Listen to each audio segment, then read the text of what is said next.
అన్నం పెట్టిన వాళ్ళకే సున్నం పెట్టకూడదు అని ఓ సామెత ఉంది. రాజస్థాన్లోని కోటాలో ఇది జరిగింది.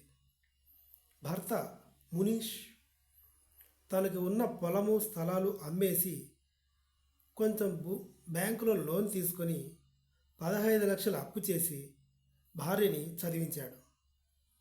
చదివిన తర్వాత ఆవిడకి రైల్వేలో జాబ్ వచ్చింది.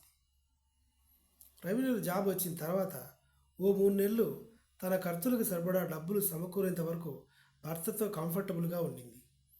3 నెలల తర్వాత మెల్లిమెల్లిగా నాకు లాంగ్ ట్రాన్స్ఫర్ అవుతుంది, నేను అటు వెళ్తున్నాను, నేను ఇటు వెళ్తున్నాను అంటూ కబుర్లు చెప్పి మెల్లిగా దూరం పెట్టేసి నీకు నాకు కటిఫ్ అని చెప్పేసింది.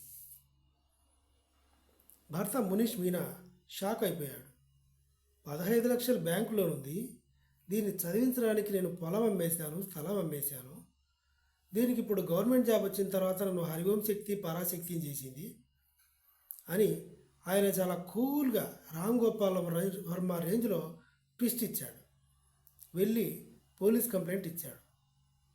నేను ఫలానా కోట అనే ఓ ఏరియాలో ఉంటాను, ఫలానా టైంలో పెళ్ళయింది, ఈవిడ నన్ను మోసం చేసింది, ఈవిడ నేను పెళ్లి చేసుకొని స్థలాలు పొలాలు అమ్మేసి 15 లక్షలు బ్యాంకులో లోన్ తీసుకొని ఈవిడ చదివిస్తే ఉద్యోగం వచ్చిన తర్వాత నాకు హ్యాండ్ ఇచ్చి నన్ను వదిలేసింది, ఏం చేయమంటారు చెప్పండి అని పోలీసుల దగ్గరికి అడిగితే మేమేం చేయాలి, డైవర్స్ తీసుకోండి అని చెప్పారు. నాకు డైవర్స్ వద్దు, ఆవిడ ఉద్యోగం తీసేయించాలి, ఆ ఉద్యోగం ఉందనే కదా ఈరోజు దేక్మేర రౌడీజం ఉంటుంది అని చెప్పేసరికి పోలీసులు షాక్ అయ్యారు. అది మన చేతిలో ఎలా ఉంది, మన చేతిలో ఎలా ఉంటుంది అంటే ఉంది మీ చేతిలో. ఈవిడ ఎగ్జామ్ రాసి పాస్ అవ్వలేదు, ఈవిడ ప్లేస్లో వేరే వాళ్ళు ఎగ్జామ్ రాశారు, దానికి సంబంధించిన సాక్ష్యాలు ఇదిగో అని చెప్పి ట్విస్ట్ ఇచ్చాడు. కట్ చేస్తే పోలీసులు కేసు ఫైల్ చేసి పై ఆఫీసర్లకి ఫార్వర్డ్ చేశారు.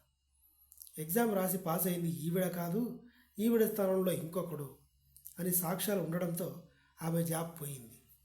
ఇప్పుడు ఈ మనీష్ మీనా అనే భర్తకి సమ్మగా ఉంది. అటు భర్త లేడు, ఇటు జాబు లేదు. ఇలాంటి వాళ్ళకి ఇదే కరెక్ట్ అంటున్నారు నెటిజన్లు కూడా. నాకైతే కాన్సెప్ట్ బాగా నచ్చింది.